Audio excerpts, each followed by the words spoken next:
There's a story from the time of King Otto. If you've watched Merlin, that's King Otto. King Otto, the adventures of King Otto, it's like some mythological stories they made a movie out of. Okay, I think it was passed down by the Celtic people. Every culture has their own stories. King Otto had a round table of knights, and one of the knights' name is Parsifal. And Parsifal may as well have been the best of all the knights, because he had killed more knights, he had the most achievements, he had conquered more towns, he had done more. Everything a knight could do to achieve and succeed, he had done the most of it and more. So his people and his fellow knights, they threw a banquet, some kind of small party, get together for him to celebrate his great deeds. And when the party started at night, and they were going on drinking, having fun, all of a sudden there was an uninvited guest. A woman with black long hair, very ugly looking face, sharp teeth, the nose of a rat, very long black nails, dressed in rags. She showed up and she pointed at Parsifal. And she started telling Parsifal about all his misdeeds. So you have a situation where this man is being celebrated for all his good deeds, but you have this uninvited guest telling Parsifal about the lives of the people he has ruined, the innocent people he has killed, the towns he has burned, in chase of this his knighthood success. And Parsifal was shocked because he never saw himself that way. And the people were shocked because they thought he was this great hero. But in his path of conquest, of achievement, he had destroyed this family, he had destroyed these people, he had hurt a lot of people basically. So after the encounter with her, Parsifal took some time and he decided to go on a new quest. Not to conquer the world, but in search of the Holy Grail. The Holy Grail symbolizes wholeness and spirituality, spiritual journey. So he basically went on a spiritual journey. So what's the essence of this story? There are some people, a lot of people, who chase after worldly success at the expense of others. You see this in businesses. I love capitalism. Capitalism has created abundance, like technology, profit.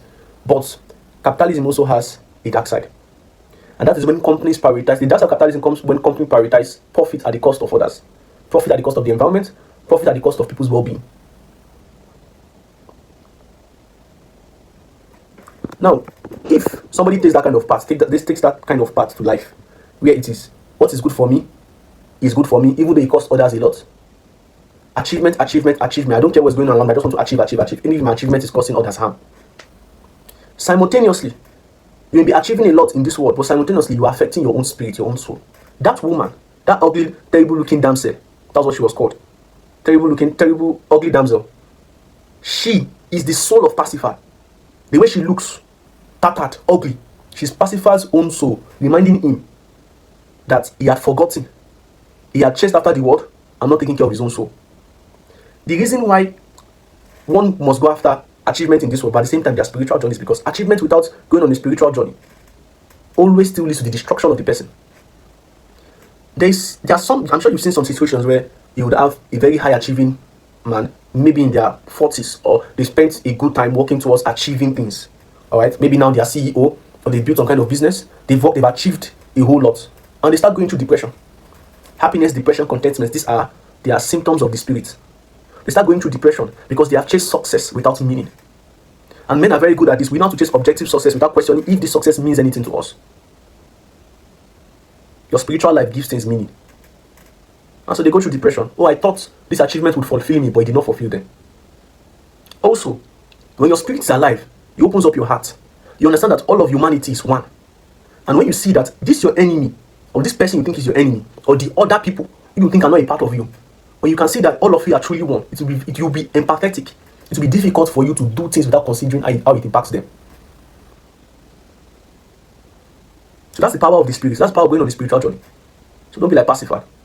Chase after material success, chase after achievement, but also chase after meaning, chase after life, be empathetic, and do not prioritize achievement to the destruction of everybody around and to the destruction of society.